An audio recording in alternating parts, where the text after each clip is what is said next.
My name is Don Linky. It is April 23, 2008. We're here on the campus of Rutgers University in New Brunswick at the Eagleton Institute of Politics. This is another in the series of interviews for the Brenda T. Byrne Archive of the Rutgers program on the governor. We'll be continuing an interview with Professor Alan Rosenthal of Rutgers University that we started a few weeks ago, discussing state legislatures and governors and state government. Alan, to continue our prior conversation, let's discuss a little bit the relations of legislatures with governors and governors with legislatures.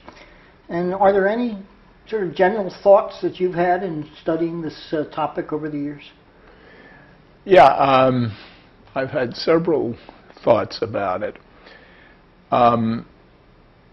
Part of the way governors and legislatures deal with one another depends upon the governor and how the governor approaches his or her job, the perceptions that the governor has of legislatures generally, the skills that governors have, the political experience and political contacts that governors have.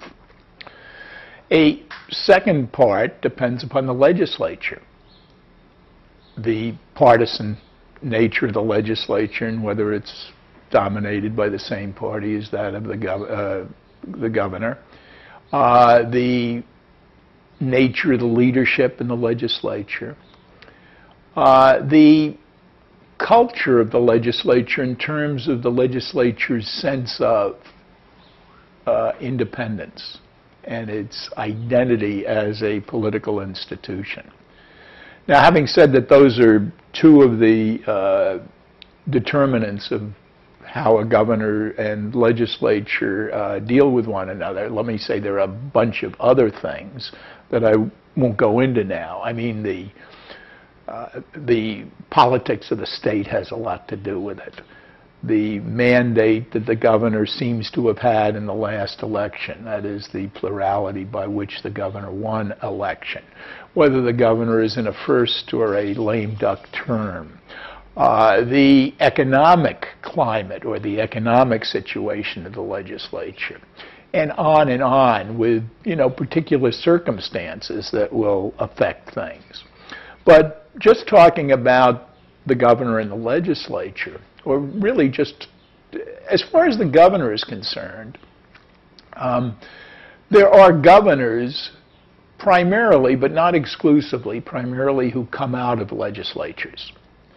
And particularly those governors who have been legislative leaders, who have great respect for the legislature and respect for the institution of the legislature. And they take a very different attitude toward the legislature.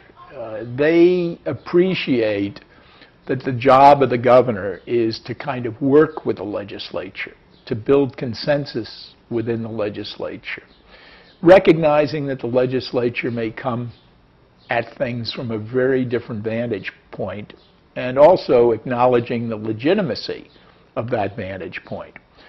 And there are governors who really illustrate that kind of approach. McWhorter of Tennessee, who was Speaker of the Senate in Tennessee, Ned McWhorter, was a very effective governor, primarily because he knew everyone, was respected and liked and what have you.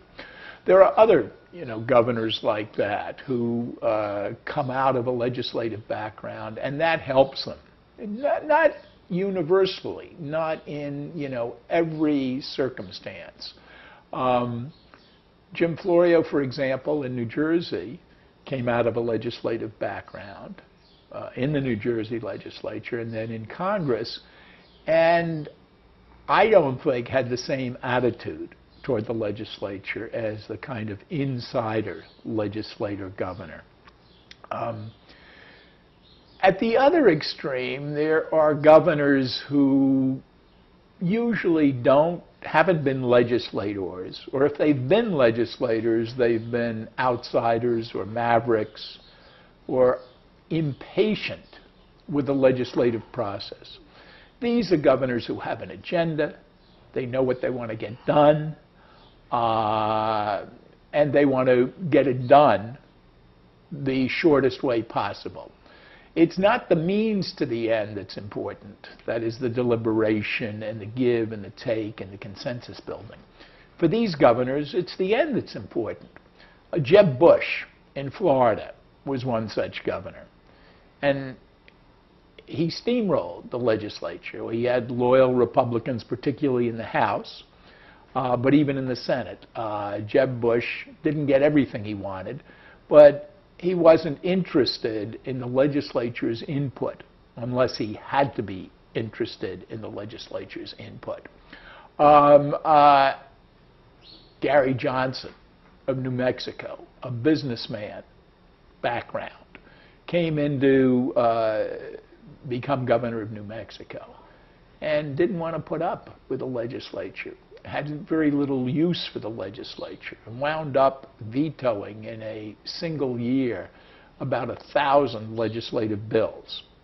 Now, my idea of a governor who has to veto 1,000 bills is a governor who has not much power, because basically bills you don't want shouldn't get to you in the first place. A veto should be the last resort.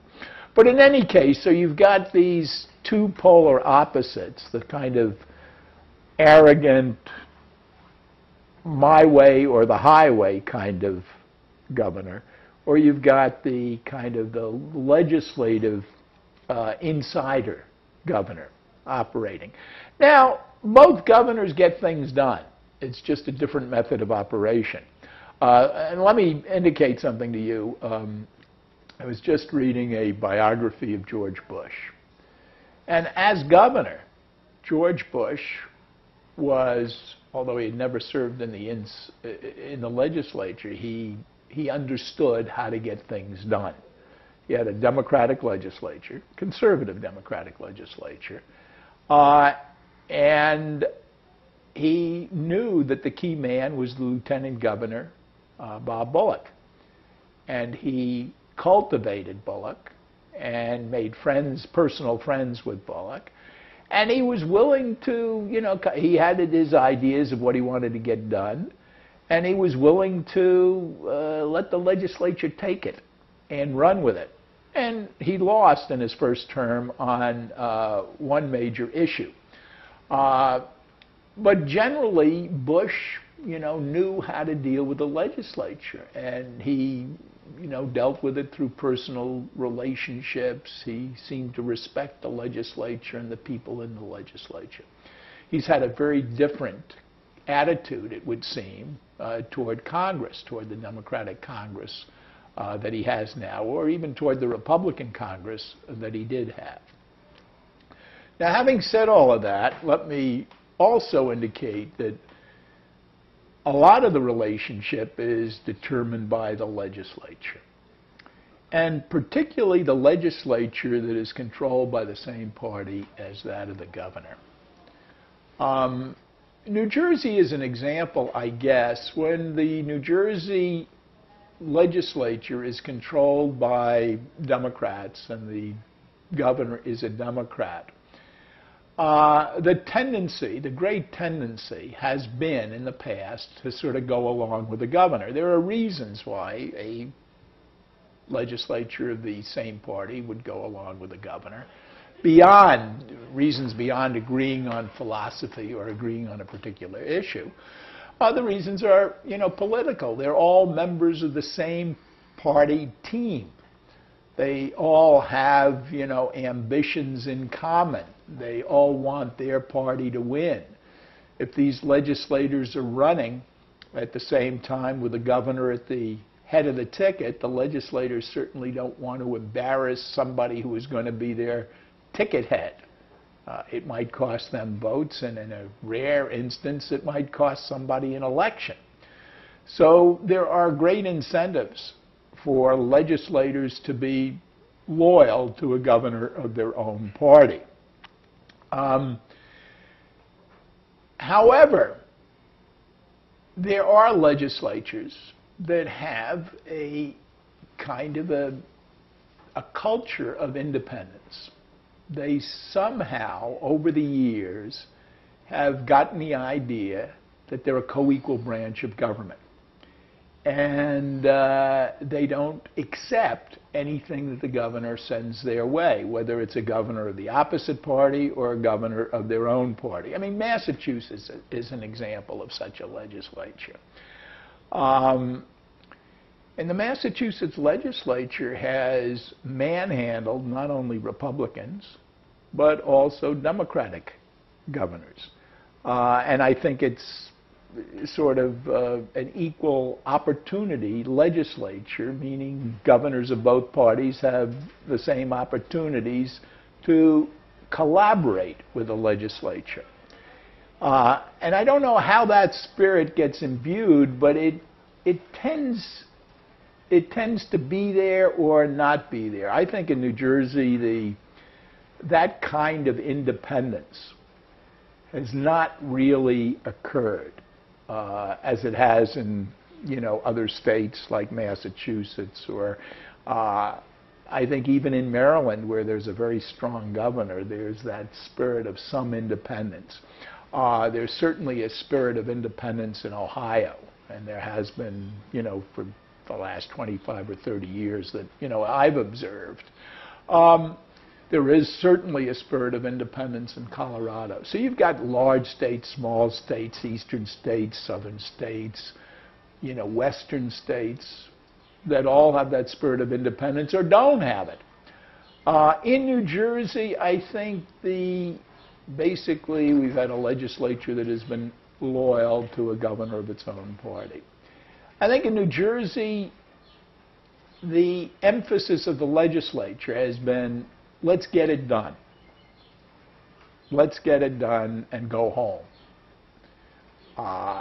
Sometimes that means defeating what a governor wants to, if it's very politically difficult and if it's not responsive to what constituencies seem to want, that might mean defeat for a governor's proposal or program. If it's politically responsive or tolerable, that might mean just let's do it.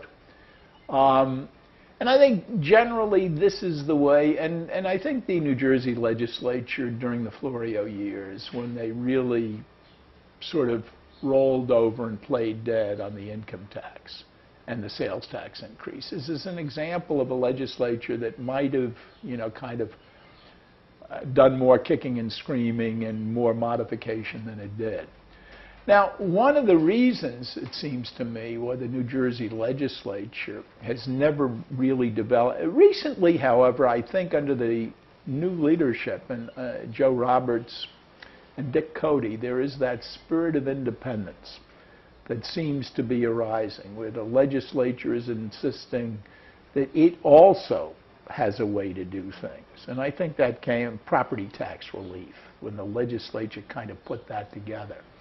I mean, that was an enormously different approach to problems. I mean, really studied problems, tried to, come out with recommendations, and tried to build some consensus. Well, they didn't get everything that they had proposed or wanted to get, but they got a chunk of it. They made a dent in the property tax problem, and presumably and hopefully they'll revisit that problem. But they felt that was an important issue. It was politically important, and it was substantively important. I think one reason, though, why New Jersey hasn't been able, as a legislature, to kind of become the kind of independent body that other legislatures have become, is that it is a part-time commuter legislature. It's not the only part-time legislature, but it's the only legislature that is really commutes on a day-by-day basis with no continuity in session time. In every other state, you will have legislative sessions that are 30 days or 60 days or 90 days or unlimited in length.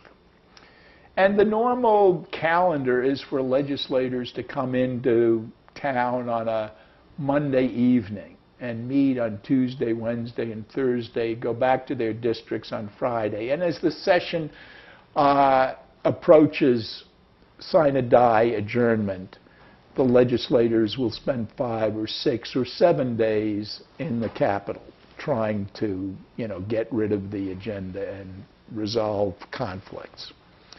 In New Jersey, the habit is for legislators to come into Trenton 1 day a week, sometimes 2 days a week, and probably no more than 30 or 35 or 40 days a year.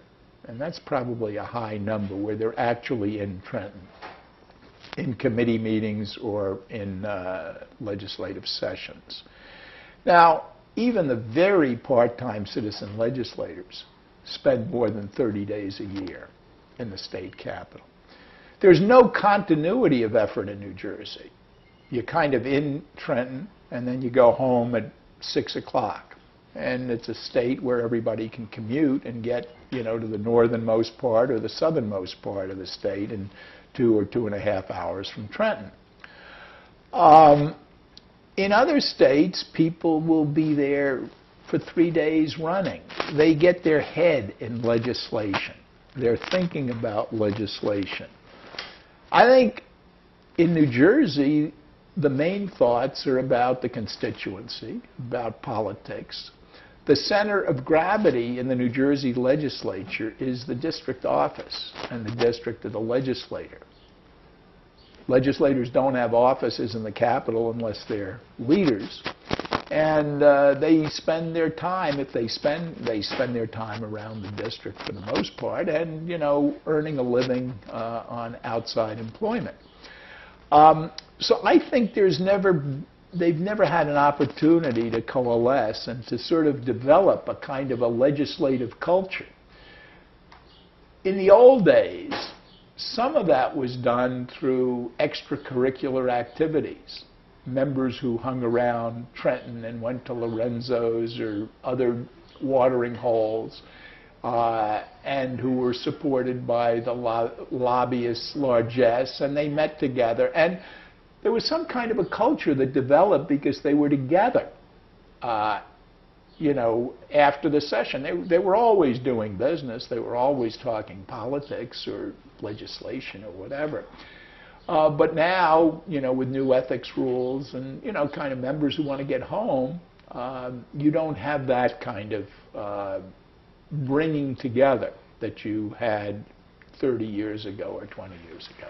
To what extent does the difference in how sessions are scheduled, as you said, New Jersey has a part-time commuter legislature that comes into Trenton, usually drives home at night after the session, affect relations with the governor? In those states where there are continuous sessions, does it mean the governor and the legislature have more opportunities for contacts to get to know each other, to negotiate, than in New Jersey where there's time pressure because they want to get in, have a session and go home?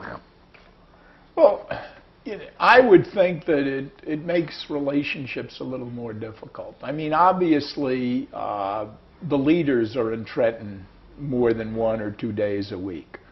So there's always the possibility of the governor and the leaders meeting. And in some states, under some governors, the legislative leaders and the governor will meet on a weekly basis. And in New Jersey, I think that's varied according to the governor and the governor's, taste or, for meeting with legislative leaders. So you've got that communication, but you don't have the same communication that you have where people are in the Capitol for 3 days running, where legislators will go into the governor's office. And in many states, the governor's office is open to legislators. That's the way governors, kind of win support, by having an open door policy. Well, in New Jersey, the legislators are pretty well programmed whenever they get into Trenton, at 10 o'clock. They have a committee meeting. Then they go into a caucus. Then they go into a floor session. And then they drive home. And unless the governor, comes down and kind of visits the caucus, which would be an unusual kind of an event, they don't get the same contact. Now, this may, make it a little more difficult for the governor, but, there are governors, and I think Corzine is probably one, and Christie Whitman was another, who really wouldn't feel very comfortable, kind of visiting with legislators and making small talk or even larger talk.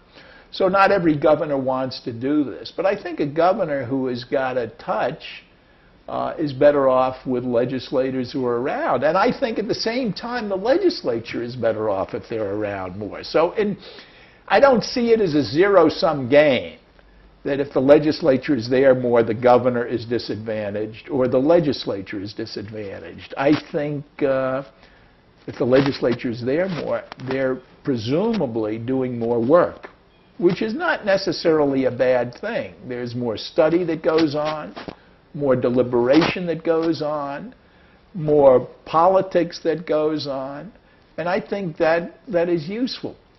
But I think, except in extraordinary circumstances and, on the budget where the legislative appropriations, process, puts people to task, I think, legislators, get there, but they get there as quickly as they can. If you got the votes, why study? Is there some advantage?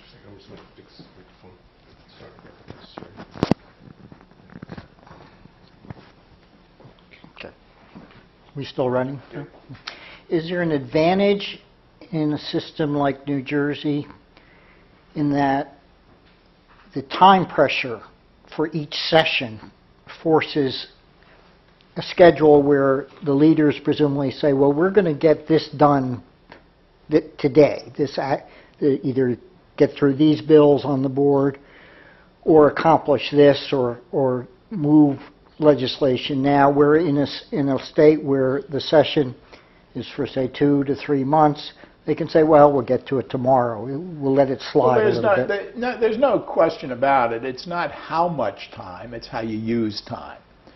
And in any legislature, whether it meets for 30 days or it meets year-round, you'll always find that the last week or the last few days, everything is there, and they've got to rush things through, because that's the nature of the process, that's the nature of deal-making. It all happens after the budget is passed.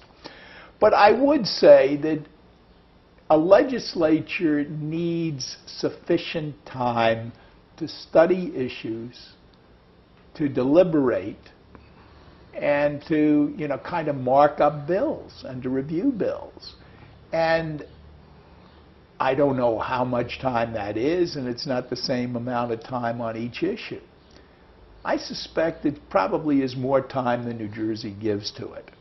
My guess is that, this is just a guess, that in many state legislatures you will find that legislators spend quite a bit of time, and half of the time is spent on legislating, and then half the time may be spent on constituent work, political work, and other types of work. In New Jersey, I would guess it might be a quarter spent on legislating and 3/4 spent on other work, because they're in the district. They're doing other stuff.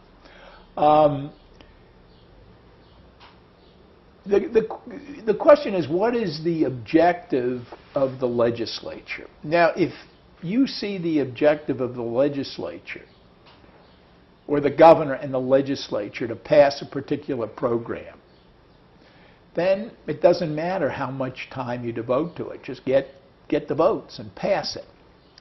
I see the objective of a legislature, kind of the process is important, the deliberation, the arguing, the modification, the compromises. It's the democratic process by which people get represented, and, kind of all of this goes into a big vat, and something comes out. And in that process, study and deliberation is not the only part, but it's an important part. So I think more of that is usually useful. And certainly on the property tax issue, the New Jersey legislature took a very different tack. They established special committees, subcommittees. They really hammered at the problem. They invited in expert testimony. They made a lot of recommendations. And they didn't pass all of it, and they probably didn't pass most of it. But they have an agenda, and they passed some of it. I think getting there is an important part. Not just the arrival, but it's the journey in a democracy. So I'd say more time, yes. I want to explore a bit more about the differences in how sessions are scheduled. Have you or others studied whether the people who serve in the legislature differ from state to state depending on how the sessions are structured?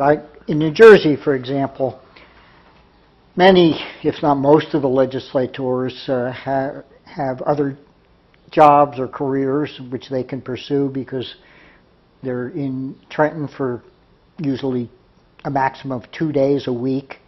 Those days are usually split and not consecutive days. In other states where there have to be in the state capitol for, say, 3 months at a time continuously, doesn't that make it much more difficult to have a second career? It makes it more difficult, but not impossible. I mean, this is obviously, New Jersey legislators have the best possible deal from their individual points of view for citizen legislators. They can get home with their families. Mm-hmm. And they can, make a semblance of a living. So from the point of view of the legislator, it's much better in New Jersey. From the point of view of the deliberative, legislative process, it may be better in other states. Now, I don't think that it, to my knowledge, or in terms of any of the studies I've seen, there's not any real difference in the people who run for the legislature or the people who get elected. In virtually every state, these are citizen legislators of one sort or another. It doesn't mean that they don't have political ambitions or they don't like politics, but they manage, somehow, a lot of them, to make a living on the outside. Now, in some states, New Jersey is an example, a large proportion, a sizable proportion, make a living on the outside but are still in government. So they're, they have a more unified, coherent existence.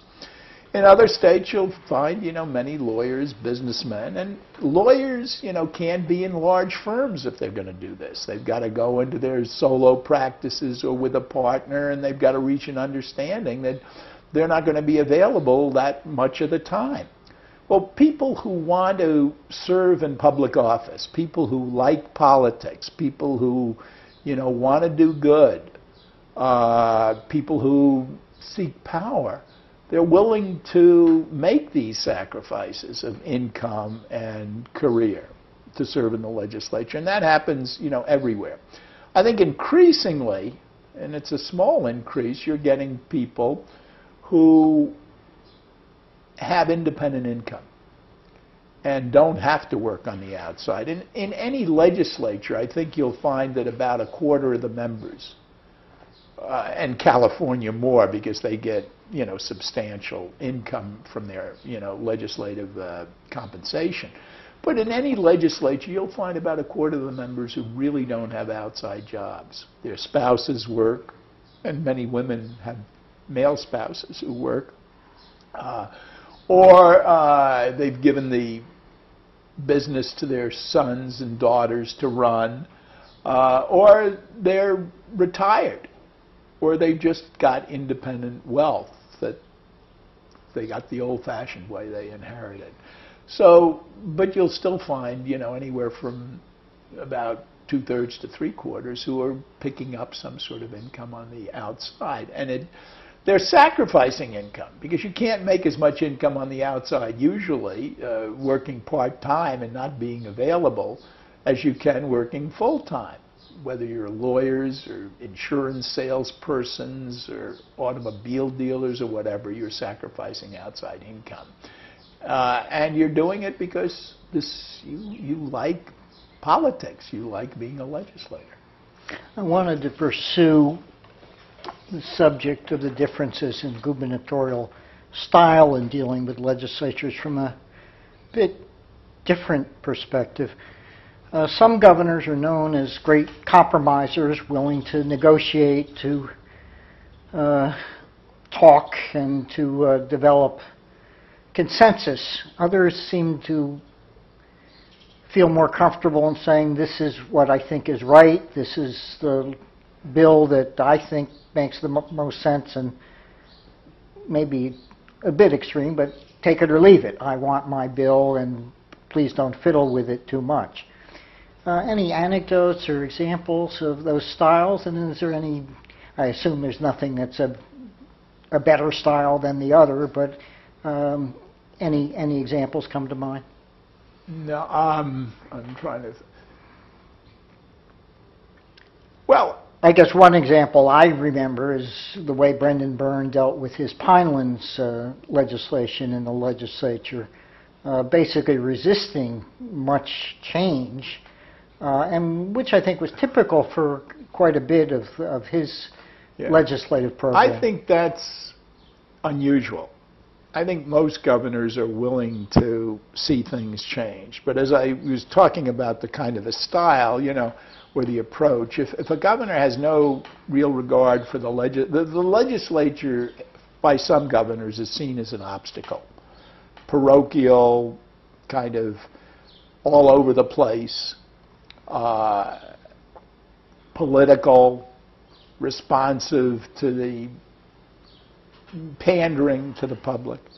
And they see the legislature as something they've got to deal with. And I think those governors, are more likely to say, look, let's get the votes and get it through, and not put up with what what always waters down their ideas. They come up with ideas, and they feel those are the best ideas, and they may be the best ideas from the governor's point of view, but in our separated powers system, the legislature gets a shot at it. The legislature, quote unquote, makes law. So I'd say I'm thinking. Let's say of Vermont. It's kind of funny that I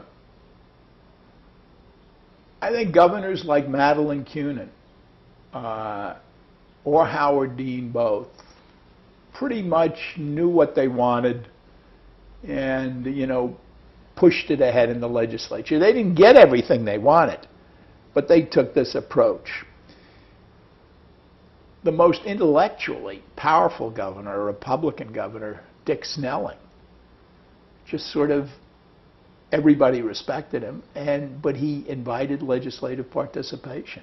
Even though he was a kind of man who didn't suffer fools, he invited legislative participation. I think it varies. It varies even with the individual governor because, again, thinking about the biography of Bush,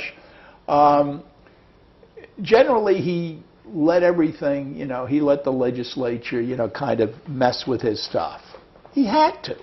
I mean, he didn't have the votes. I mean, in one case, he held firm and was defeated. But that was, he probably made the calculation that we're going to hold firm here. So it's not, I don't think it's ever, kind of, there's only one approach that a governor has. It depends also on the issue, the time of year, maybe even the time of day, or, how the governor got up that morning. But generally speaking, there are some governors who will give more than others. I mean, again, going back to McWhirter of Tennessee, I mean, McWhirter laid out, first of all, he picked only a few issues. He focused on 4 or 5 issues at a session, didn't go further. And he focused on them in pretty general terms. He sent them over to the legislature and let the legislature deal with them. And, he would be involved in the dealings. But it wasn't like, having the executive branch draft the legislation, sending it over, and then protecting it every step of the way. McWhirter opened it up. You've got to, I think it's useful, generally, to let go. Because I guess what I'm saying here is that even if the governor can ram something through the legislature, it may be useful in terms of building consensus, in terms of the workings of democracy, to encourage and allow the legislature to have a say and an imprint on it. In terms of the process, it might be useful. I'm sure you can't tell a governor that, because if you got the votes, you want to get it. Governors think of their legacies not in terms of process, but in terms of, cement, state parks, educational systems, or what have you. You mentioned that some of... One more, okay. Okay. Yeah. Go ahead. You mentioned that some of the more successful governors have had a legislative background, possibly in the leadership. What about the flip of that? We're sitting here some weeks after Governor Spitzer resigned in New York. He had a background as a prosecutor, law enforcement, made his reputation as New York Attorney General. There are other governors who've come from a business background in New Jersey. Governor Corzine, several other governors around the country. They probably have been used in their private sector careers and ordering people to do things and getting them done without much question or complaint. Are there different backgrounds that that lend themselves to possibly failure as governors in their relations with the legislature? See, failure is difficult to define, as is success. Is success a governor gets everything he wants, unchanged? Is that success? A lot of people would think that would be success, or the top. And if a governor wants 10 big things and gets 10, that's better than a governor who wants 5 big things and gets 5. What about a governor who wants 3 big things and lets the legislature pitch in? What about a governor who really takes on a tough issue and gets very little of it through? I'm not sure, and I've got to think through this thing of what success is. I will say that some governors get along with legislatures better than other governors. Now, whether that leads to better legislation, more bills passed, what have you, I'm not quite sure. But the governors who, have better relationships and who look at the legislature differently are governors generally with legislative backgrounds. The governors who come from business, Fordyce is another one from Mississippi. The governors who come from business look at it in an entirely different way and seem to have, not the same kind of relationships with the legislature. I'm not saying they don't get it. Take Corzine. And Corzine certainly doesn't have great political skills or great political experience. And yet, he may do quite well with his general budget and tax package. He might do well. It won't be all Corzine, the legislatures, but he's taken on an enormously difficult problem. Spitzer, probably my guess is that if Spitzer hadn't imploded, he would have done well, just by beating the hell out of the legislature and threatening them, and also winning control of the Senate for the Democrats. And I think Spitzer would have, in terms of getting his stuff passed, would have done pretty well. But if you ask me, I wouldn't welcome, people with prosecutorial backgrounds. I don't think, you can't send all the legislators to jail. You need a quorum. Of course, Ed Rendell had a background as a prosecutor, and by all accounts seems to be doing quite well as governor. Ed Rendell knows how to deal with legislators. He, knows how to deal with everybody, apparently. Yes. But he was also a mayor. But that doesn't, he hasn't had legislative experience. And Rendell is certainly the exception to the rule, which isn't a rule, that you've got to be a legislator.